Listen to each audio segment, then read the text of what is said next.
Vamos abrir a palavra do Senhor nesta manhã. Abra comigo na sua casa. 2 Timóteo, capítulo 3, verso 1.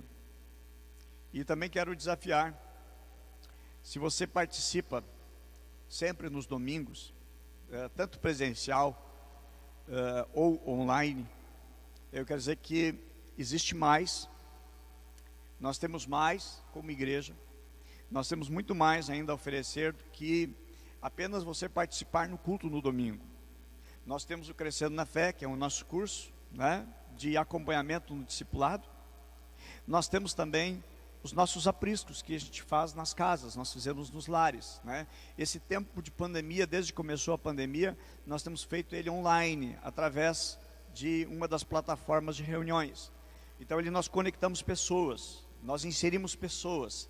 E nesse tempo de pandemia, várias pessoas começaram também a participar e estar junto. Então nós queremos dizer para você que você não participa ainda de um aprisco. Você pode deixar o teu telefone aí para o pessoal, para a equipe do chat, tá? Depois nós vamos entrar em contato com você e vamos colocar você em um dos nossos apriscos para que você participe. Hoje também é um dia que nós estaremos oficializando a multiplicação dos apriscos. Sim, essa semana, na quinta-feira, nós multiplicamos todos os nossos apriscos, nós multiplicamos todos eles, certo? Então hoje nós temos os apriscos que são os apriscos das mulheres, nós temos os apriscos que são dos homens, nós temos os apriscos que são dos jovens, os meninos, das jovens, as meninas, temos também aprisco de adolescentes, pré-adolescentes também, certo? Os de menino e os de menina. Então, você não deve ficar de fora. Se eu entro em uma igreja, eu quero participar de tudo e ser abençoado em tudo aquilo que aquela igreja tem para dar e trazer para a minha vida, para a minha casa. Então, não fique sem participar. Eu sei que, de repente, pessoas que moram tão longe, moram tão distante, mas isso já não vai mais impedir, porque essa estrutura que nós temos, ela é online. E até digo que é uma das bênçãos que no meio da pandemia surgiu, foi uma igreja online, a participação e poder compartilhar e ser bênção através da estrutura, né, online, ok? Muito bem, diz assim em 2 Timóteo capítulo 3, verso 1: sabe, porém, isso, que nos últimos dias sobrevirão tempos difíceis. Saiba, porém, que nos últimos dias sobrevirão tempos difíceis. Eu quero, nesta manhã, trazer essa mensagem, e o título dessa mensagem é Tempos Difíceis. Tempos difíceis. E é nesses tempos difíceis que, como igreja, nós estamos avançando, nós estamos indo. Tempos difíceis sempre vão existir na nossa vida. Porém, o que o apóstolo Paulo está dizendo é o seguinte: haverá tempos difíceis. E não é o tempo difícil de maneira individual, não é um tempo difícil para uma pessoa, para uma família, como acontece, mas seria um tempo difícil mundial, seria um tempo difícil para toda a humanidade, onde ninguém escaparia de passar por esse tempo difícil. O próprio Senhor Jesus já advertiu a nós como igreja, que no mundo nós teríamos aflições. Paulo então ele vai dizer a respeito dos últimos dias, ele está falando assim, quando vai haver o desfecho da história, quando tudo começar, indo já para o final, acabando e terminando a história, nos tempos finais, nos últimos dias, nos últimos tempos, haveriam tempos difíceis, haveriam tempos de aflições. Paulo então fala que nos últimos dias seriam dias, como diz em uma outra versão, trabalhosos, ou seja, com muita dificuldade, tempos difíceis. Na realidade sempre existiu tempos difíceis, mas Paulo está falando dos últimos dias, e eu creio que nós estamos vivendo o que o apóstolo Paulo estava profetizando, que realmente o tempo que nós estamos vivendo como igreja, o tempo como nós estamos vivendo como humanidade, em praticamente 6.000 anos de história da humanidade, quase em torno de 6.000 anos que o ser humano existe, que Deus criou o homem. É um tempo de maior dificuldade, que temos enfrentado e que vamos enfrentar. Eu vejo também que urge a necessidade de nós pregarmos a Cristo e compartilhar a nossa fé, porque é o que vai trazer alento, é o que vai trazer socorro, é o que vai trazer ajuda. Por isso, que hoje, nesse tempo também, nós multiplicamos nossos apriscos, para multiplicar, alcançar muitas vidas. O propósito da multiplicação dos nossos apriscos é para alcançar mais vidas, acolher mais vidas, abrigar mais pessoas necessitadas, aflitas e angustiadas. Por isso não deixa de estar em um aprisco, coloca aí o seu telefone, o seu nome, nós vamos fazer contato, porque queremos inserir você, porque estamos vivendo realmente tempos difíceis. O primeiro ponto desta mensagem que eu quero compartilhar com vocês é que os últimos dias, que Paulo está dizendo, realmente está chegando o fim. Até digo assim, pouquíssimas, raríssimas pessoas nasceram no século retrasado. Muitos nasceram no século passado. A maioria dos jovens nasceram nesse século. Todos os adolescentes nasceram nesse século. Bebês estão nascendo nesse século, nesse tempo difícil. Meus amados, não existe nenhum motivo para pensarmos que não é tempo difícil. Não existe razão para nós colocarmos na nossa cachola, na nossa mente, que não é, e que está tudo bem. Não, para o mundo não está bem.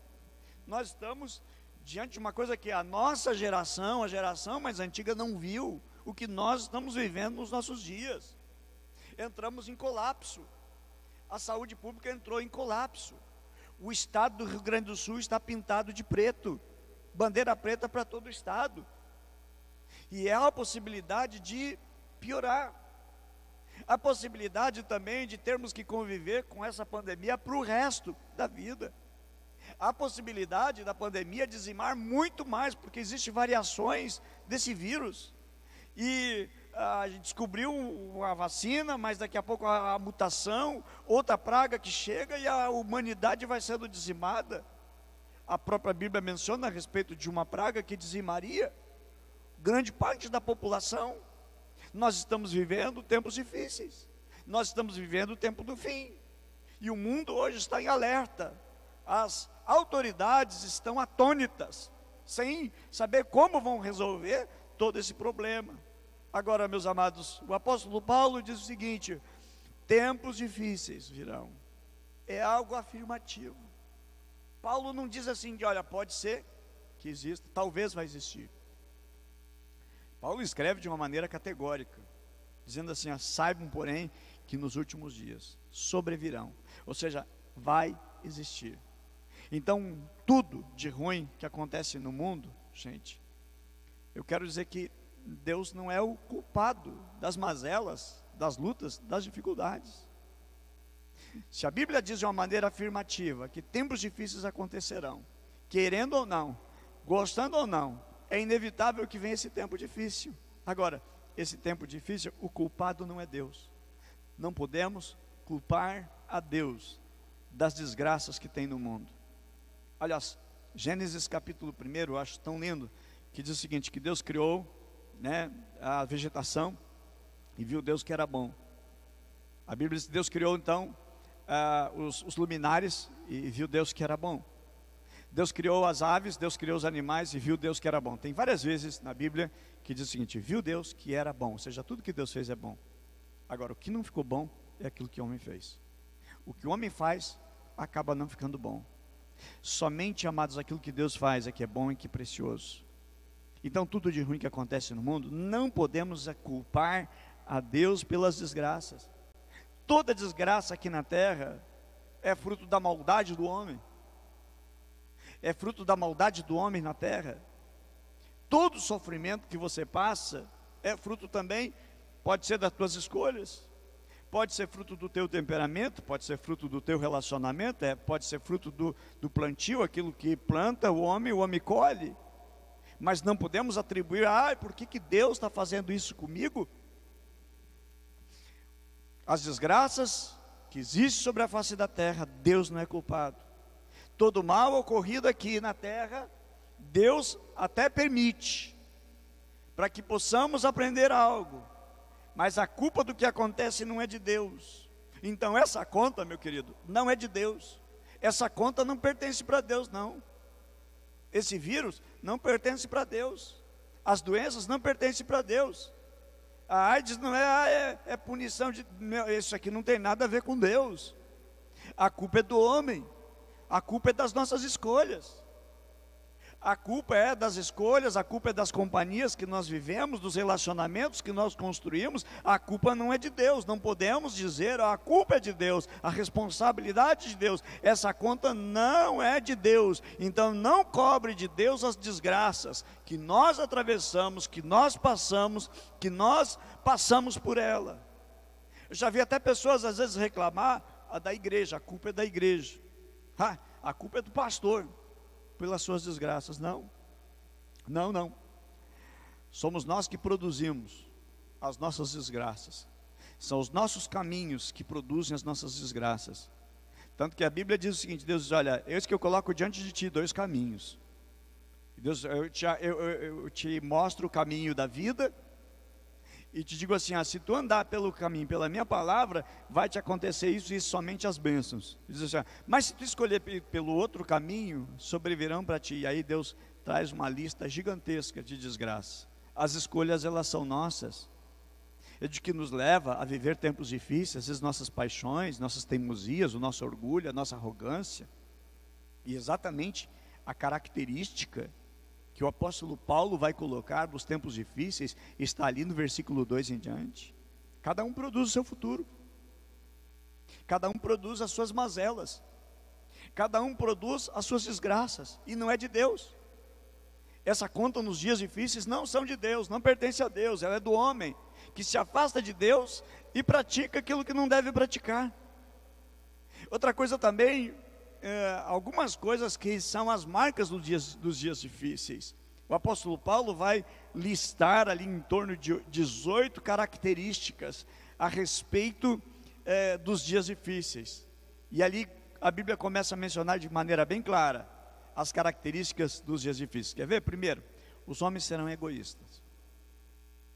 Segundo, os homens serão avarentos. Os homens serão presunçosos. Serão arrogantes, serão blasfemos. Os homens serão desobedientes aos pais.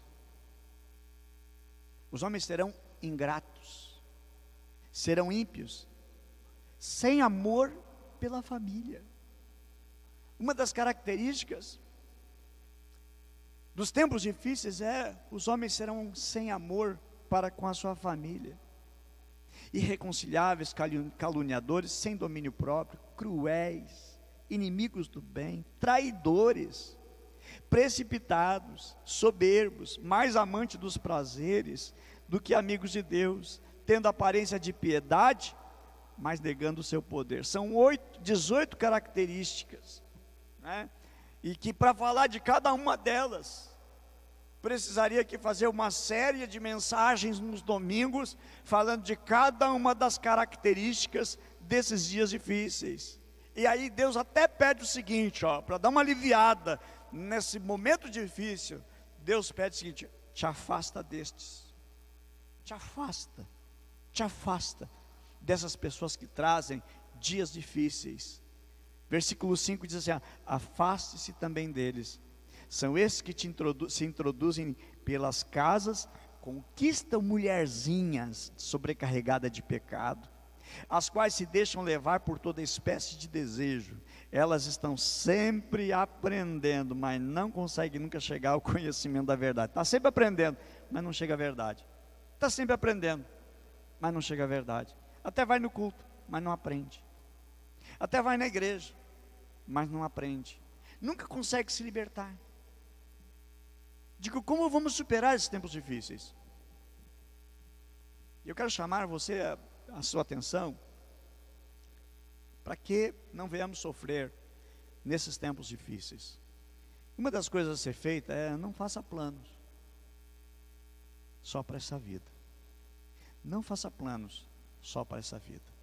Não faça planos somente para aqui e para agora.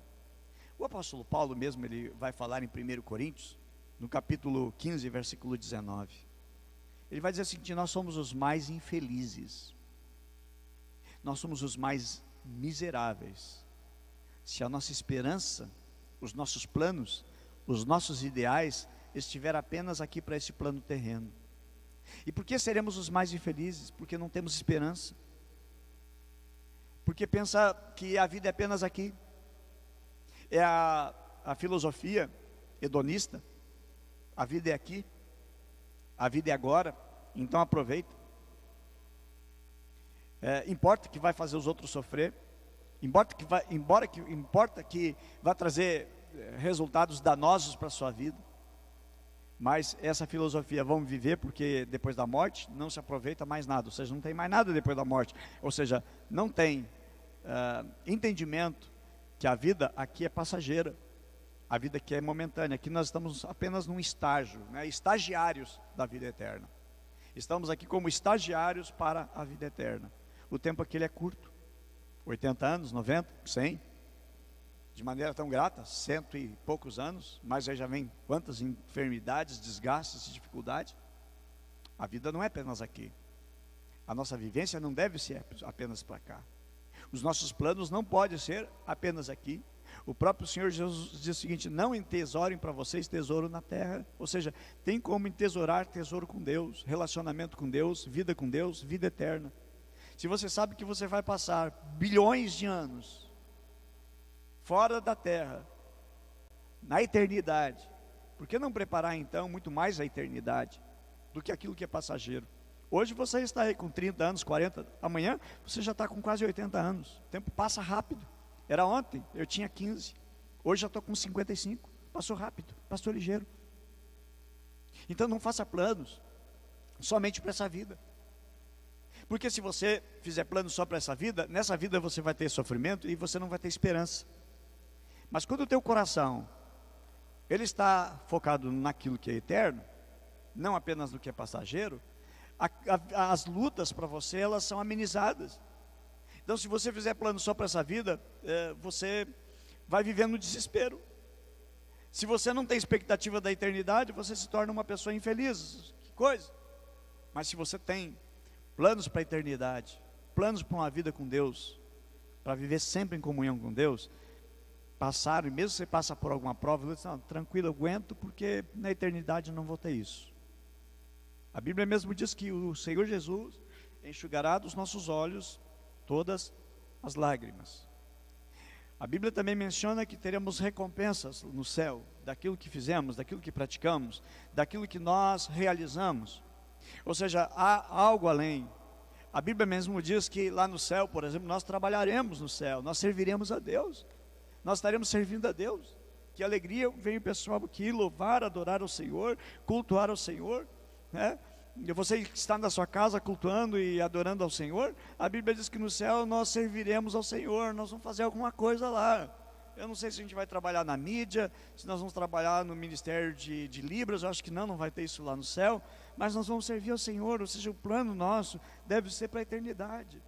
Quando nós temos isso no nosso coração, o nosso coração não vai se inclinar para pecar, o nosso coração não vai se inclinar para viver na sujeira, no lodo, na lama, naquilo que afasta de Deus.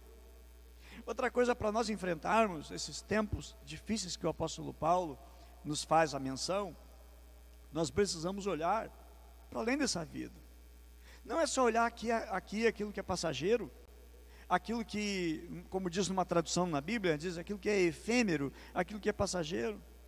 Aí nós precisamos tirar os nossos olhos da circunstância e colocar os nossos olhos em Deus. Estamos atravessando tempos difíceis, mas sem problema, nós continuaremos olhando para o Senhor. É como o rei Josafá, ele disse: mas os nossos olhos estão postos em ti. Josafá estava vivendo um momento muito difícil, um momento muito cruel. Mas diante da ameaça do inimigo de invadir a Israel, de vir a guerrear contra eles, no meio de uma aflição tão grande, a Bíblia diz, a oração de Josafá, ele diz: nosso Deus, acaso não executarás tu o julgamento contra eles? Porque em nós não há força para resistirmos a essa grande multidão que vem contra nós, e nós não sabemos o que fazer. Nós não sabemos o que fazer. Quem sabe essa expressão que você usou nessa semana, eu não sei o que fazer. Quem sabe você disse para a tua família: olha, eu não sei o que vou fazer. Quem sabe você falou para os teus funcionários, empregado, alguém que trabalha com você e a semana teve que fechar por causa da pandemia, olha, eu não sei o que eu vou fazer. Essa expressão, já há muitos anos atrás, Josafá disse: nós não sabemos o que fazer. E a gente está exatamente nessa encruzilhada. Não sei o que eu faço, não sei o que eu vou fazer. Eu tenho tantos compromissos para honrar, contas para pagar, eu não sei como fazer. Estou desempregado, estou sem serviço, eu estou sem chão, eu não sei o que eu vou fazer. E às vezes é o momento que a gente vive, mas nós precisamos olhar para além dessa vida, olhar para aquilo que nos dá um alento, esperança, e olharmos para Deus. E aí Josafá, ele vai dizer o seguinte: porém os nossos olhos estão postos em ti. Nós não sabemos o que fazer, mas os nossos olhos estão postos em ti. Nós estamos olhando para ti porque não sabemos o que fazer. E diante dos momentos difíceis, de tempos difíceis, é isso. Olha o que Josafá, ele não ficou paralisado, ele não ficou indeciso, mas ele tomou a iniciativa imediata. Ele convocou o povo inteiro para jejuar, ele convocou o povo para buscar Deus. Disse: olha, povo, é o seguinte, eu não sei o que fazer, então é o seguinte, vamos jejuar, e vamos orar, e vamos buscar a Deus, vamos buscar a Deus. Então ele entendia que passar pela luta, no mundo natural, esse livramento precisava vir no mundo sobrenatural. A luta que estava passando no mundo natural, não tinha saída, não tinha o que fazer, dizia: nós não sabemos o que fazer. Então ele olhava para o plano sobrenatural, ele olhava para Deus: olha, nossos olhos, eles estão postos em ti, os nossos olhos estão olhando para ti. E foi isso que Josafá fez. 2 Crônicas, capítulo 20, certo? Versículo, aliás, capítulo 20 todo, interessante você ler depois. Outra coisa também, em tempos difíceis, nós precisamos olhar para a posição de Deus, aonde Deus está. Lembra que na oração do Pai Nosso, é dito assim: Pai Nosso que estás no céu, que estás no céu, muito acima de nós. Por isso que muitos na sua oração oram de joelhos para reconhecer o seguinte: Deus está muito acima de mim, então me curvo diante de Deus para orar a Ele e para buscar a Ele. Então em tempos difíceis nós precisamos olhar para a posição de Deus e não para a nossa posição. Se você está passando por um tempo difícil, olha para a posição de Deus. Jó, ele disse o seguinte, quando ele passou por um momento tão difícil, ele dizia: Deus seja louvado, Deus deu, Deus tirou, Deus pode, Deus manda, Deus governa, Deus é o Senhor, Deus é soberano. Eu chamo também a atenção de vocês para o livro de Isaías, capítulo 6, que lá nos diz assim: no ano que morreu o rei Uzias, eu vi o Senhor. Como é que ele viu o Senhor? Ele viu Deus de qualquer jeito, de qualquer maneira. Ele não viu Deus maltrapilho, pedindo esmola, mendigando, com um cara desfigurado. Não.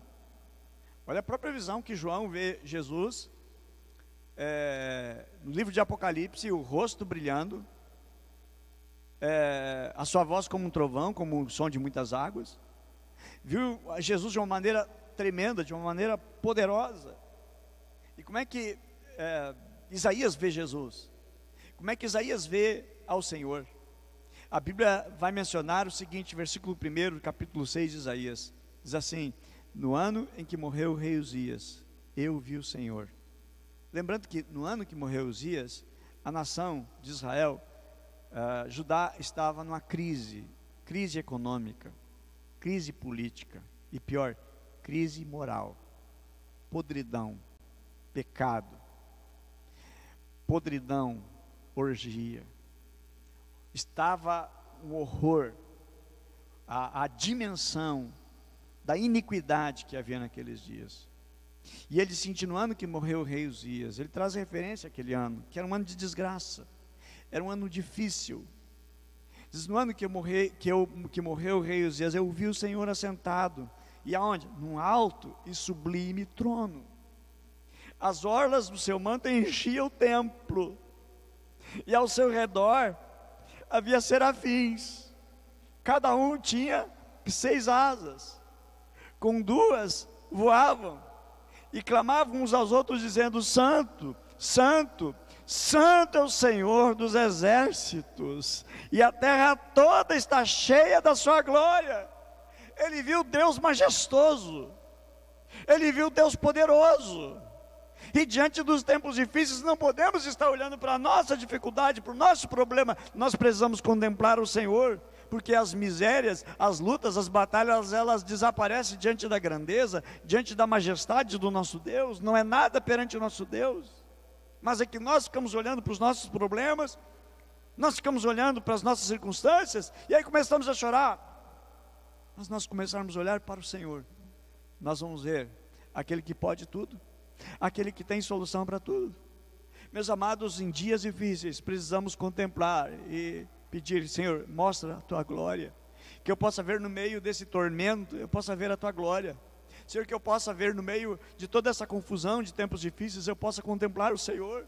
Quando não vejo mais fruto, não vejo mais resultado, não vejo mais saída, Senhor, que eu possa olhar os teus olhos, que eu possa olhar para ti. E ele viu isso, Isaías, ele olhou isso, e ele diz: ai de mim, porque eu sou homem impuro, eu habito no meio de um povo de impuros lábios, Senhor. Ele achou que ia morrer, porque ele viu a glória de Deus. Quando nós não contemplamos a glória de Deus, nós só vamos contemplar a nossa miséria, nós só vamos contemplar a nossa pobreza, nós só vamos ver e enxergar somente os nossos dilemas. Mas que olhamos para o nosso Deus, olhamos acima das circunstâncias, olhamos muito além das circunstâncias, que nós olhamos para a posição de Deus e não para a nossa posição, ok? Outra coisa também nos tempos difíceis, é tempo de temer a Deus. As características que o apóstolo Paulo narra aqui, são de pessoas que não temem ao Senhor. Pode ser até pessoas que dizem que conhecem ao Senhor, mas não temem ao Senhor, e é diferente. E Paulo está dizendo exatamente características de pessoas que não temem a Deus. Em tempos difíceis nós precisamos temer ao Senhor. A Bíblia mesmo vai dizer que nós não devemos temer o que pode matar o corpo, mas não tem poder para matar a alma. E eu sei que é um tempo de pavor, Covid-19, todo mundo apavorado, está dizimando, é realidade, está matando, está exterminando. Nós não devemos temer o Covid, nós devemos temer ao Senhor. A Bíblia diz em Mateus 10, 28, e não temais os que matam o corpo, mas não tem poder para matar a alma. Não temam aquele que pode matar somente o corpo, mas que não tem poder para matar a alma. Aí o Senhor Jesus diz o seguinte: temei antes aquele que tem poder de destruir no inferno, tanto a alma quanto o corpo. É a Deus que nós temos que temer. Não estou dizendo assim, vamos ser irresponsáveis, não é isso. Não é isso.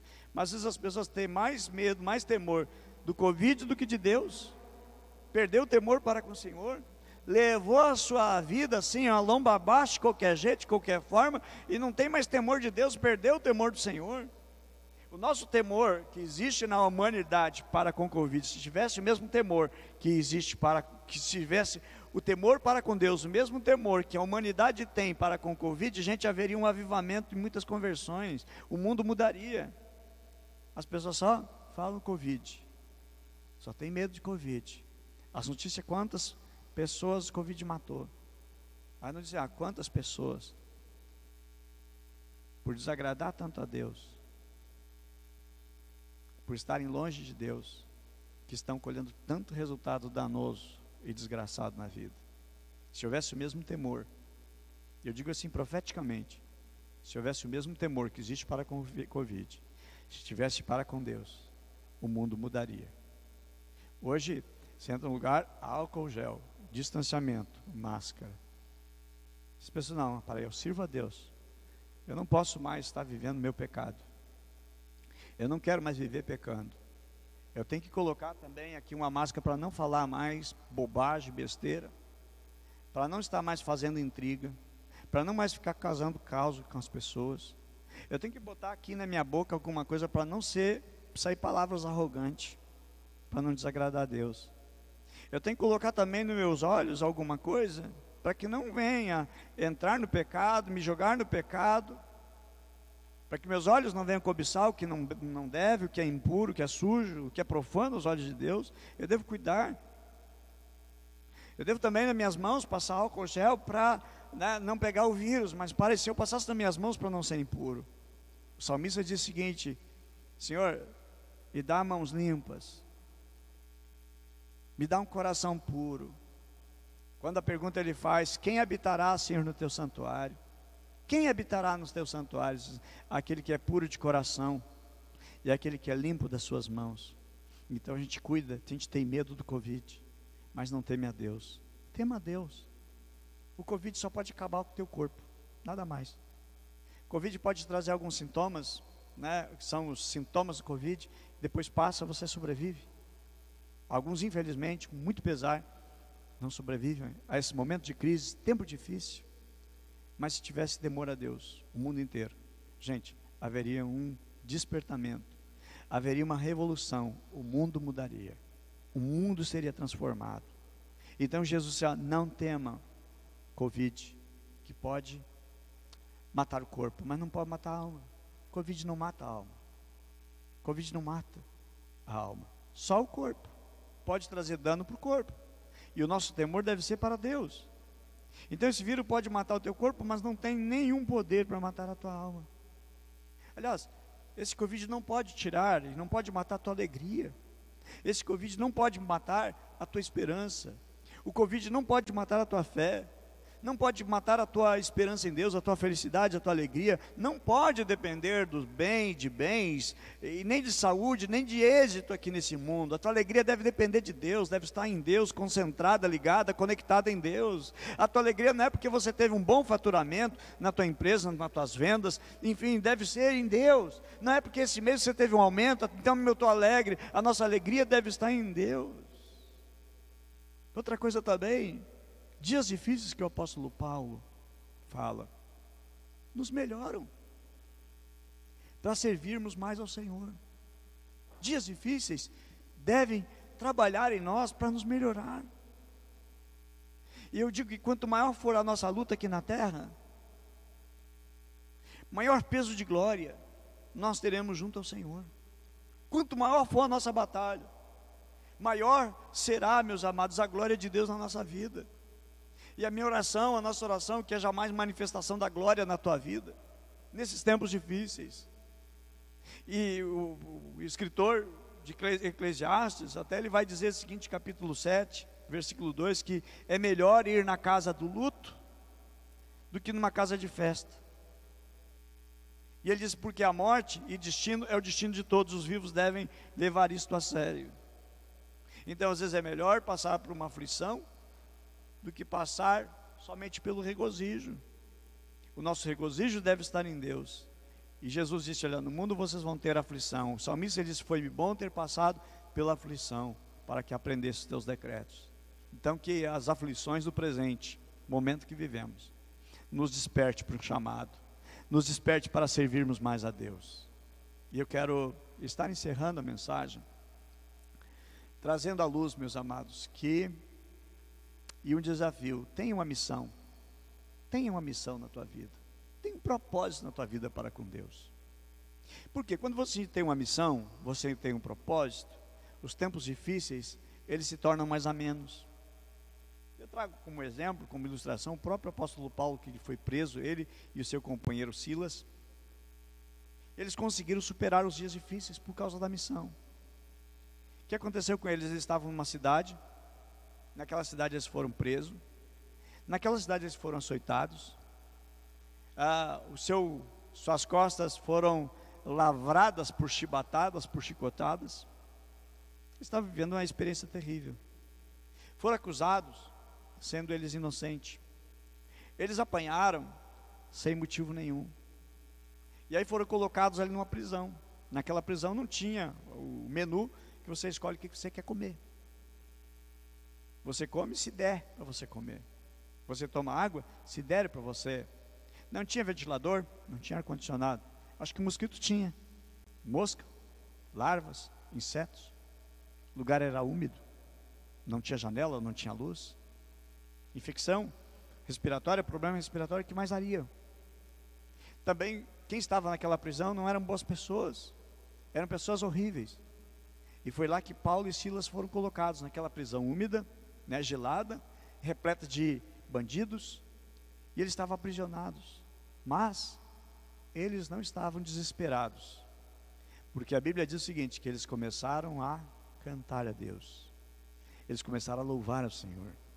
A Bíblia diz que se alguém está triste, ore. E se alguém está alegre, cante. Não é isso que a Bíblia diz? É isso mesmo. Alguém está alegre, canta. A pessoa está triste, ela não canta. A pessoa está alegre, ela canta. Ela gosta de cantar, ouvir música. Aí Paulo e Silas estão cantando, estão louvando a Deus, estão alegres, e apanharam.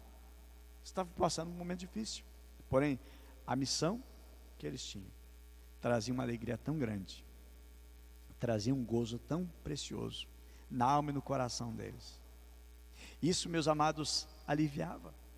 Eu digo para você, em momentos de crise, cante louvores no meio das provas. Em tempos difíceis, conforme disse o apóstolo Paulo, cante louvores. Ore mais intensamente. Busque o Senhor, faça com Deus propósito, certo? Em nome de Jesus, porque o senso de missão, amados, alivia as nossas dores nesses dias difíceis. E é nesse momento de pandemia que nós multiplicamos nossos apriscos para avançar. É um senso de missão a cada um dos nossos novos líderes, que surgem como novos líderes.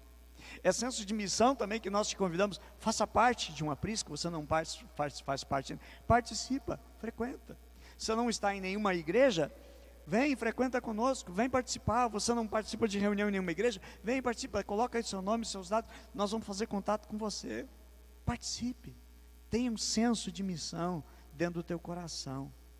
O que é difícil para o apóstolo Paulo, com relação, ele fala, gente, ele fala lista de pessoas, pecados, mas que Deus guarde o nosso coração, que em tempos difíceis, você não carregue um espírito que o diabo gosta de colocar nas pessoas, um espírito de orfandade. O que é isso? Ah, eu estou sozinho, ninguém está comigo, ninguém se importa comigo, eu estou sofrendo. Espírito de orfandade.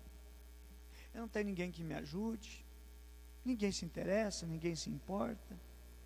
Esse tempo difícil não pode, meus amados, estar sobre a nossa vida essa tática do diabo de plantar em nós o espírito de orfandade. Mas que Deus nos levante em tempos difíceis, porque em tempos difíceis Deus continua no controle. Deus tem o controle nas suas mãos. Deus tem o controle do mundo. Deus tem o controle do universo. Deus tem o controle de todas as coisas. E quero dizer também que toda a humanidade se humilhasse diante do Senhor, aos pés do Senhor, tudo mudaria. Essa semana eu estava lendo sobre o rei Acabe. Gente, pensa num sujeito ruim. Pensa num sujeito terrível, manipulado, mandado pela mulher. Um dia ele olhou um terreno do lado do palácio deles, eu quero comprar para plantar horta, plantar minha hortinha ali. Foi falar com o dono, eu quero comprar a sua horta, eu negocio com o senhor, lhe dou uma outra terra. Ele disse, não posso vender, porque é herança dos meus pais. E aí chega para casa cabisbaixo, triste, por coisas terrenas. A esposa Jezabel pergunta, o que tu está triste, Acabe? O que teu semblante está decaído? É porque Naibote não quis me vender aqui do lado. Não, deixa comigo, acho que eu vou resolver. Foi lá e mandou matar o cara. Aquilo trouxe uma tristeza no coração de Deus. Quando ele morreu, então, Naibote, assassinado pelas mãos de Jezabel e diretamente Acabe também, responsável. Deus mandou um recado para ele. Diz assim, por causa disso, tu vai morrer. Vou acabar com a tua vida. Vou te destruir. Vou te pegar, vou acabar contigo. O próprio Deus mandou dizer. Aí a Bíblia diz o seguinte, que Acabe, em um momento, ele se humilha diante do Senhor.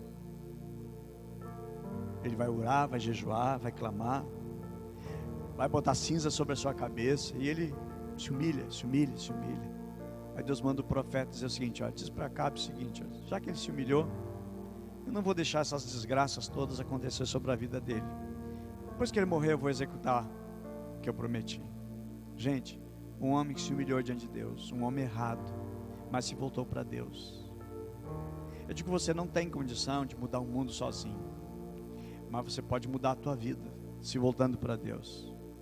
Você não pode mudar o mundo, e nem decidir sozinho pelo mundo, mas você pode decidir pela tua vida. E essa decisão pode começar com você convidando Jesus para morar no teu coração, entregando a tua vida, entregando teu coração a Ele. E Deus pode transformar, Jesus pode transformar, porque em Jesus a salvação, por meio de Jesus a salvação. Receba Ele como teu Senhor, como teu Salvador. Entrega teu coração a Ele, renuncia a tua vida, renuncia teus pecados e se volta para Deus. A nós como igreja também o desafio, nos entregamos mais ao propósito dEle, a missão que Ele tem para nós. Então essa pandemia é o mal temido pelo mundo inteiro. Essa pandemia pode ser chamada até mesmo de, isso é um inferno.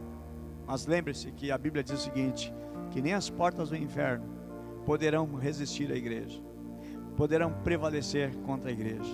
E é nesse tempo de pandemia que nós estamos avançando, nós estamos multiplicando, nós estamos avançando em nome de Jesus.